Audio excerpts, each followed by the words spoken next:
네, 귀한 찬양 감사합니다. 오늘 예배를 통해서 불같은 성령이 여러분들의 심령 속에 임하기를 주님의 이름으로 축원드립니다. 우리 옆 사람들과 이렇게 인사하겠습니다. 주님이 우리 인생의 배를 가득 채우십니다.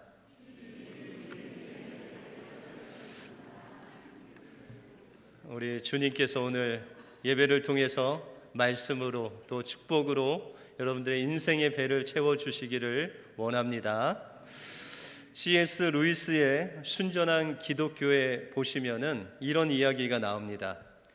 어떤 못생긴 사람이 있었습니다. 키도 작고 머리카락도 없고 또 눈도 작고 남들이 보기에도 좀 못생긴 사람이었습니다. 그래서 그 사람은 잘생긴 사람의 얼굴을 만들어서 가면을 쓰고 다녔습니다. 혹시 오늘 가면을 쓰고 오신 분이 있습니까? 예.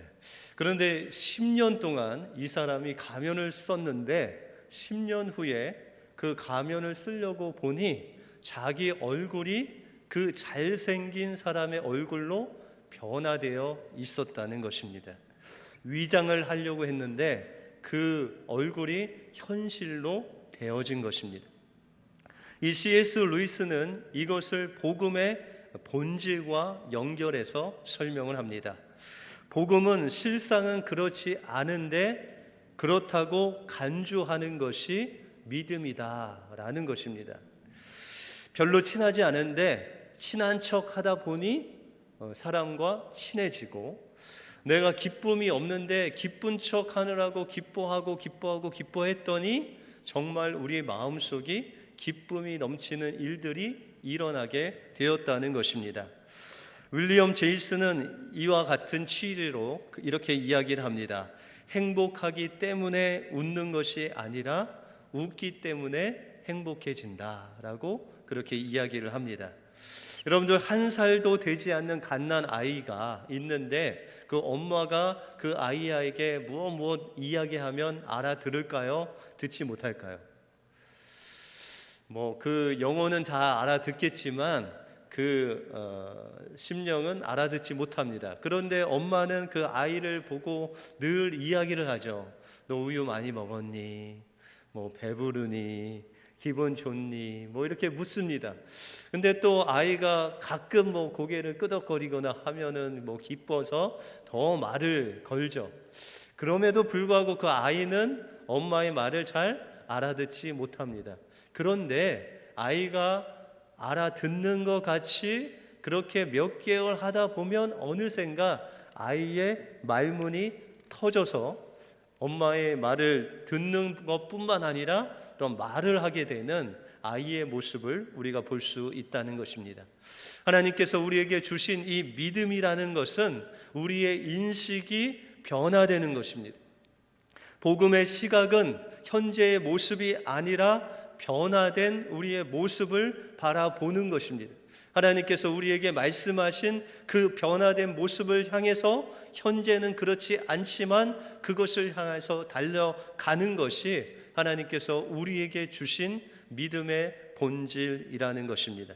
그래서 복음은 믿어주는 능력입니다. 기대하는 능력입니다. 또한 인정하는 능력이 바로 믿음이라는 것입니다. 오늘 예수님께서는 베드로의 이런 믿어주는 모습을 통해서 베드로의 2배의 고기를 가득 채워주시는 하나님의 역사를 베드로에게 베풀어 주시는 은혜를 보게 됩니다.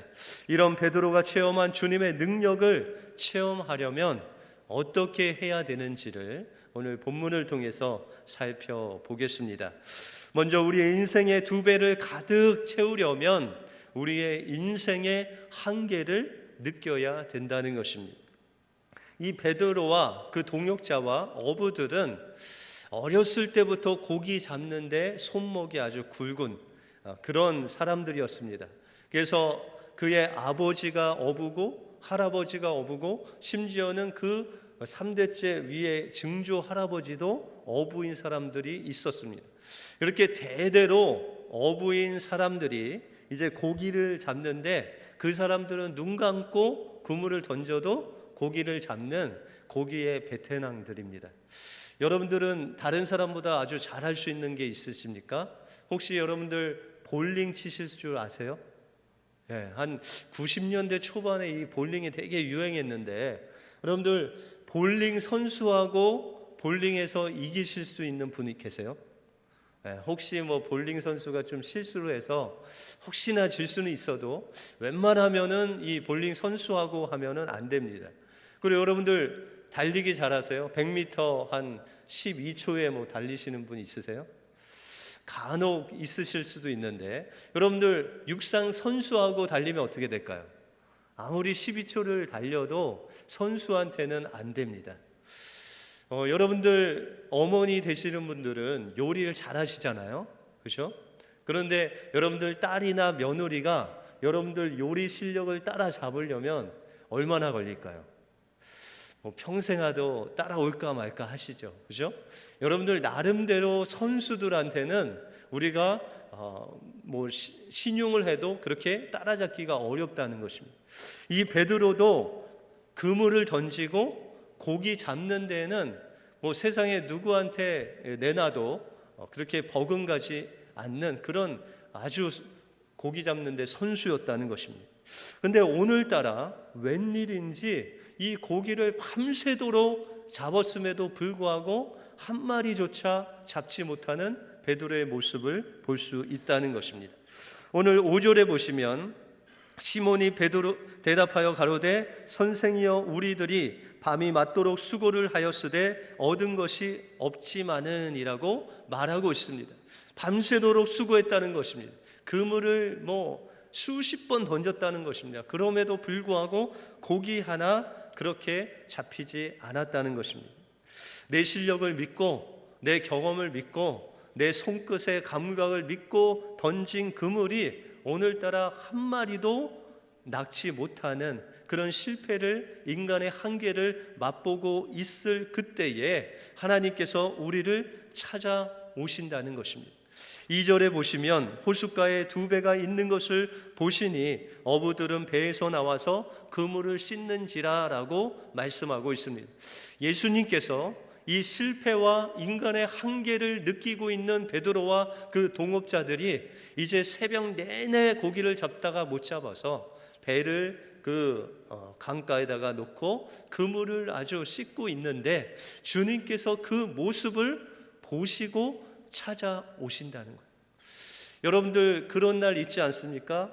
설거지를 하다가 똑같이 설거지를 했는데 접시가 깨지고 똑같이 운전을 하고 갔는데 마침 거기에 또 경찰이 있어서 티켓을 끊고 여기 미국 경찰은 티켓 하나만 끊는 게 아니라 한 5개까지 제가 끊겨봤습니다, 한 번에. 근데 그냥 똑같이 했는데도 그렇게 만나는 날이 있다는 것입니다. 그런데 이렇게 우리의 인간의 한계를 느끼고 정말 실패와 좌절 속에 있는 우리들을 주님께서는 그냥 외면치 아니하시고 그렇게 좌절하고 낭망하는 우리들에게 찾아오시고 우리의 모든 것들을 보시고 아시는 분이 계신데 그분이 바로 우리가 믿는 주님이시라는 거예요. 그러니까 주님은 우리보다도 우리를 더 잘 알고 계시는 분이시라는 것입니다. 또한 그분은 우리의 아픔을 그냥 아픔으로 덮어두시지 아니하시고 그 아픔을 들추어내시고 그것을 고치시고 치료해 주셔서 그곳에 더욱더 풍성한 은혜로 채워주시는 분이 바로 예수님이시라는 것입니다. 그 분을 우리가 만나면 우리의 삶이 변할 수 있습니다. 그분만 만나면 우리 마음속에 없었던 소망과 또한 그 능력이 우리 안에서 솟아나는 놀라운 은혜가 생기게 됩니다. 우리의 삶 속에서 그분만 만나면 우리의 인생을 모두 해결해 주시고 책임져 주시는 주님의 은혜를 맛볼 수 있다는 것입니다. 오늘 베드로도 인생의 한계에 부딪혔을 때 그때 예수님께서는 그에게 다가오셔서 그에게 말씀하시기를 깊은 데로 가서 그물을 던져라 라고 말씀하고 있습니다. 우리의 경험과 우리의 생각으로는 도저히 할 수 없는데도 불구하고 하나님께서는 그것을 하라고 하십니다. 그럴 때 하나님께서는 우리가 믿음으로 순종할 때 하나님의 놀라운 역사를 이루신다는 것입니다. 우리가 해야 될 일들은 우리의 인간의 한계를 느끼는 것입니다. 내가 할 수 없다고 하나님 앞에 고백하는 것입니다. 하나님, 제가 평생을 이 일을 했는데 지금같이 어려울 때가 없습니다 하면서 하나님 앞에 나의 모든 경험과 방법과 또 의지를 주님 앞에 내려놓을 때, 주님은 우리를 찾아오셔서 우리에게 말씀을 하시고 그 말씀을 믿고 나갈 때 하나님께서는 우리의 인생의 그 2배의 풍성한 고기를 채워주실 줄 믿습니다. 내가 할 수 없다고 생각할 때 찾아오시는 주님의 말씀에 순종하심으로 하나님께서 채워주시는 그 축복을 누리시는 여러분들의 삶이 되시길 바랍니다. 다음으로 2배를 가득 채우려면 창조의 말씀을 경험해야 됩니다. 주님은 피곤하고 지친 베드로의 배에 오르십니다. 아침 새벽부터 예수님이 온다고 하니 수만 명의 사람들이 예수님을 쫓아왔습니다. 그런데 그들을 하나님의 말씀을 가르쳐야 되는데 그냥 예수님께서 서서 가르치시기는 좀 어려웠습니다. 그래서 마침 그때에 새벽 내내 고기를 잡다가 못 잡고 그물을 씻고 있는 그 베드로와 배를 보시고 베드로에게 그 배를 좀 띄워달라고 부탁하십니다. 여러분들, 베드로의 마음이 어떠했습니까? 여러분들, 베드로가 밤새도록 고기 한 마리 잡지 못하고 이제 억지로 그물을 씻고 있는데 어디 선생님 같은 예수님이 오시더니 배를 다시 띄워달라는 거예요. 여러분들, 밤새도록 고기 못 잡으면 그 배를 보고 싶을까요? 안 보고 싶을까요?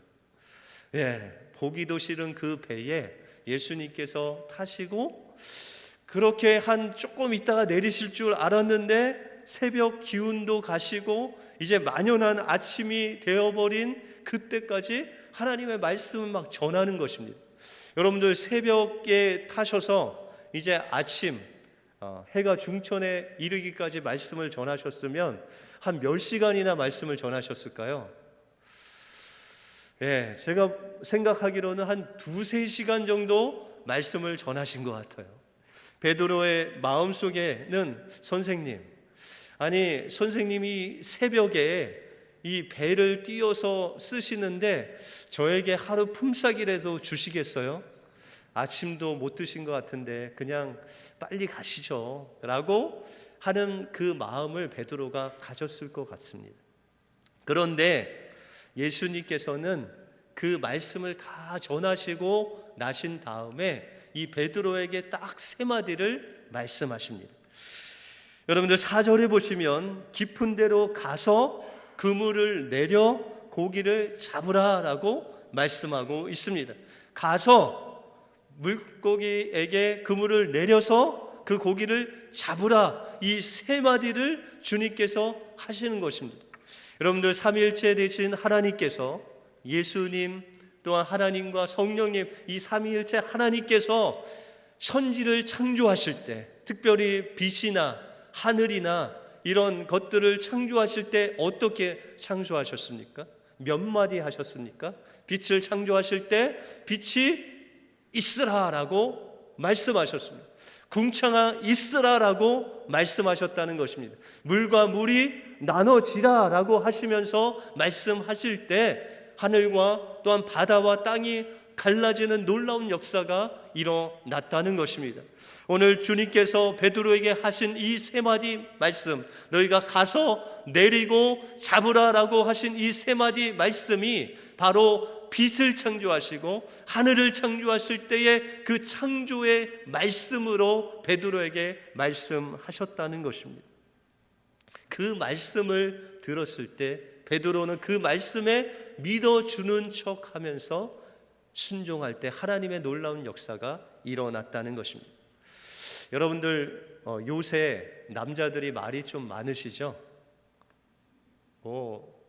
여러분들 남편은 말이 별로 없으시죠? 그런데 요즘 이런 트렌드는 뭐냐면 이 남자분들이 말을 잘하시는 거예요. 유머도 잘하고 말도 잘하시고 이런 분들, 남자들이 좀 인기가 많은 것 같습니다. 그런데 제가 아는 목사님은 영어를 아주 유창하게는 못하는데 영어 실력은 아주 뛰어난 분이 있으셨어요.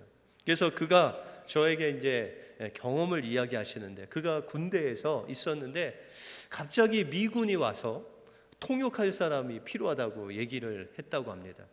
그래서 그분이 뭐 영어를 유창하게 할 수는 없지만 워낙 영어 실력이 좋아서 그 주변에 있는 사람들이 떠밀려서 통역을 했다고 합니다. 그런데 이 미국 사람들이 영어 못하면 조금 무시하는 경향이 있잖아요, 그렇죠? 저도 처음에 이민을 와서 DMV에 가서 이 면허증을 따려고 하는데 그때 줄이 너무 많아서 한 4시간을 기다렸습니다. 근데 4시간을 기다려서 딱 갔는데 하필이면 어떤 등치 좋은 분한테 이제 딱 걸려서 이야기를 딱 했는데, 제가 영어를 언더스탠을 못하니까 내일 와라라고 하더라고요. 그러니까 하루 종일 기다렸는데 영어 알아듣지 못한다고 그냥 차별을 당한 겁니다. 여러분들, 미국 사람이 영어 유창하게 하면은 좋아합니다. 그런데 이 목사님은 영어를 유창하게는 못했는데 그 미국 사람이 이야기하는 것들을 언더스탠을 잘하고, 또한 그 사람이 잘 알아듣게끔 그 상황에 맞는 영어 단어를 한 단어 한 단어를 잘 그 상황에 맞게 이야기를 했다고 합니다. 그랬더니 그 미국 군인이 아주 흔쾌하고 또 반갑게 그것을 잘 통역을 잘했다고 인사를 하고 돌아갔다고 합니다. 여러분들, 영어를 잘한다는 것, 뭐 유창하게 하는 것도 있지만 어떤 단어를 어떤 상황에서 잘 사용하느냐, 그 한마디 한마디가 중요하다는 것입니다.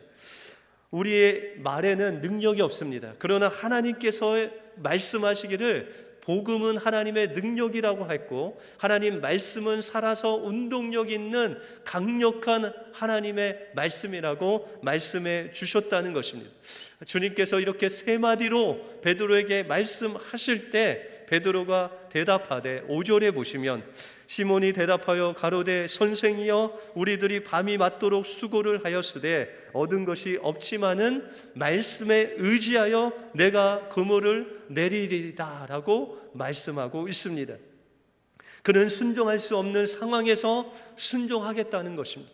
내가 이해할 수 없는 상황에서 이해하고 주님의 말씀을 의지하여서 한번 던져 본다는 것입니다. 그는 베드로의 마음속에는 그런 마음이 있었습니다. 처음 보는 분이, 그것도 자기가 20여 년 동안 잘할 수 있던 그 고기 잡는 일에 대해서 이야기하시는 것입니다. 야, 너 저기 가서 그물을 한번 내려봐라. 그러면 고기 잡힐 것이다 라고 이야기하는 것입니다. 어떻게 보면 베드로도 좀 짜증이 났을 것 같아요. 그 그물을 밤새 던졌는데 잡지 못하고 겨우 힘들게 정리해 놨는데 그것을 다시 던지라는 거예요. 분명히 베드로가 생각할 때는 아무리 던져도 고기는 한 마리 잡을 수 없다는 것을 분명히 알고 있었음에도 불구하고 그는 그 그물을 던지는 거예요. 아무 소망도 없이 이 그물을 던지면 고기가 잡히겠구나라는 그런 마음으로 던져야 되는데 그냥 소망 없이 던지는 것입니다. 힘도 들이지 않고 기술도 넣지 않고 그냥 성의 없이 그물을 던진 겁니다. 그런데 하나님께서 이것을 사용하셨다는 거예요. 우리 같으면 예수님 무슨 말이에요? 제가 밤새도록 그물을 던졌고 이 깊은 데는 고기가 없어요 하고 그물을 안 던질 수도 있는데도 불구하고 베드로는 3시간 동안, 거의 2-3시간 동안 배에서 예수님이 무리에 대해서 무리를 향해서 전하는 그 말씀을 들었어요. 그 말씀을 들으니까 이 예수님의 말씀은 내가 어겨서는 안 되겠다, 그냥 말씀대로 해야 되겠다는 어렵단 그 믿음이 그 마음속에 자리 잡고 있었던 것입니다. 들으면 하나님의 말씀을 들었을 때 믿음이 생기는 것입니다. 이와 같이 베드로의 속에는 하나님께서 주시는 믿음이 생겼고 그것을 좀 억지로라도 그물을 던졌을 때 하나님의 놀라운 역사가 일어나게 된다는 것입니다. 여러분들, 하나님의 놀라운 역사는 우리의 힘과 능력으로 되는 것이 아니라 그냥 믿어주면서 그것을 그냥 순종할 때 하나님이 역사하시는 것입니다. 여러분들은 그냥 하나님이 명령하시는 것을 행하면 돼요. 지난주에 여러분들 전도 나가셨잖아요. 근데 전도 그 땡볕에서 막 그것을 주시면서 하나님은 당신 사랑하십니다, 부흥회가 있는데 한번 와보십시오, 이렇게 하면서 할 때 여러분들 속으로는 그래도 이거 한 명이라도 올까라고 했는데, 그것은 여러분들이 그냥 주라는 것은 하나님의 명령에 순종하고 그 나머지 것은 하나님이 역사하신다는 거예요. 하나님께서 그냥 하나님의 창조적인 능력으로 역사해 주실 줄 믿습니다. 우리는 단지 그물을 던지면 돼요. 그 바닷속에 하나님의 명령에 던지면 하나님의 놀라운 역사가 이루어진다는 것입니다. 말씀의 능력은 성공한 자의 소유물이 아닙니다. 말씀의 능력은 힘 있는 자의 것도 아닙니다. 말씀의 능력은 좌절하고 실패하고 또한 인간의 한계를 느끼는 그 자리에서도 하나님 말씀을 믿어주는 그 마음이랄지라도 순종하고 그 말씀을 던지면 하나님의 놀라운 역사가 일어나게 된다는 것입니다. 시몬 베드로는 고기가 2배 가득 차는 것을 볼 때 그 마음속에 주님 앞에 무릎을 꿇지 않으면 안 되는 그런 위기의식이 그에게 온 것입니다. 그는 창조의 능력을 베푸신 예수님 앞에 더 이상 서 있을 수가 없었다는 것입니다. 그래서 오늘 8절에 보시면 주여 나를 떠나소서 나는 죄인입니다 라고 고백하고 있습니다. 이 땅을 창조하시고 만물을 주관하시는 하나님의 그 전능하심을 체험했을 때, 그 전능하신 하나님 앞에 섰을 때 그는 무릎을 꿇지 않을 수가 없었습니다. 주님 나를 떠나소서. 저는 믿음 없이 그물을 던졌습니다. 저는 예수님이 누구신 줄도 몰랐는데 주님께서 정말 우리가 기다렸던 메시아 되신 것을 제가 오늘 체험했습니다. 주님, 그러나 저는 죄인입니다. 주님 옆에 설 수 없는 죄인입니다. 저를 떠나소서라고 자신을 낮추는 것입니다. 여러분들, 주님을 처음 만났을 때 경험을 기억하시죠? 그 장엄하고 크신 주님의 은혜를 우리가 맛보았을 때, 주님을 우리 마음속에 영접했을 때 하염없이 눈물만 흘렸던 그 경험을 기억하실 것입니다. 예수님 앞에 구원의 은혜를 경험하고 감당하지 못해서 눈물 콧물 뒤범벅돼서 기도했던 그 경험을 여러분들이 기억하실 것입니다. 그때는 정말 눈물을 흘리지 않으려고 애를 쓰고 정말 그 마음속에 예수님이 내 안에 나의 구주로 들어오신 것에 기쁨이 넘침에도 불구하고 하염없이 눈물이 흘렸습니다. 그냥 내가 다른 사람 앞에서, 주님 앞에서 낮아지려고 했던 것도 아닌데, 의도적으로 겸손하게 보이려고 했던 것도 아닌데, 우리의 마음이 하나님 앞에서 하나님 저는 죄인입니다, 하나님 저는 주님의 그 은혜를 받을 수 없는 연약한 인생이라고 그렇게 하염없이 고백하며 주님 앞에 나갔던 우리의 모습을 볼 수 있다는 것입니다. 바로 이것이 베드로가 그 창조의 하나님의 말씀을 체험했을 때 가졌던 태도라면, 우리도 주님의 그 말씀 앞에서 그 창조의 말씀에 순종하며 그물을 던졌을 때 우리의 삶 속에서 그 창조적인 능력을 체험할 뿐만 아니라 주님 앞에 섰을 때 우리는 주님 앞에 무릎을 꿇고 우리가 누구인지, 주님이 누구인지 그것을 고백할 수 있는 하나님의 귀한 제자가 된다는 것입니다. 베드로는 주님의 그 경험을 했을 때 그는 이제 모든 소망이 그가 잡는 고기에 있는 것이 아니라 주님께로 돌아갔습니다. 그리고 자신의 모든 것을 내려놓고 아버지와 그 배와 그물을 다 버려두고 주님을 따랐다라고 말씀하고 있습니다. 그는 더 이상 고기 잡는 어부로 인생을 사는 것이 아니라 주님이 그에게 명령하신 것 같이 이제 사람 낚는 어부로 하나님의 제자로 살아가겠다고 결심하고 주님을 따른 것입니다. 주님은 오늘 실패와 좌절과 인생의 한계를 느끼고 있는 여러분들 심령에 찾아오십니다. 그리고 주님은 말씀하십니다. 넘어진 자리에서 일어나라고 말씀하십니다. 닫혀진 우리의 마음을 열라고 말씀하고 있습니다. 낭망하고 좌절한 우리의 심령과 상관없이 그 말씀대로 도전하라고 말씀하고 있습니다. 우리의 경험과 우리의 기술과 우리의 생각으로는 이해할 수 없지만 만물을 말씀으로 창조하신 그 말씀을 의지하라고 우리에게 말씀하고 있습니다. 여러분들 실패와 좌절로 억누르는 그 현장을 향해서 주님의 창조의 말씀을 던지라고 말씀하고 있습니다. 여러분들 실패 가운데로 좌절로 억누르는 그 현장에 주님의 말씀을 던지라고 말씀하고 있습니다.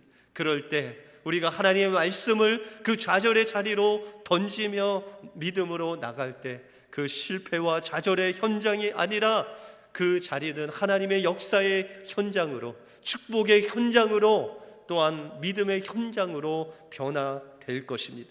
오늘 이 시간 주님께서 말씀하시는 그 말씀 붙잡고 그 말씀을 여러분들의 삶 속에서, 여러분들의 기도 제목에, 여러분들의 가정에, 여러분들의 삶의 현장에 던짐으로 여러분들의 인생의 2배가 주님의 축복으로 채워지는 놀라운 은혜가 여러분의 삶 속에 임하기를 주님의 이름으로 축원드립니다.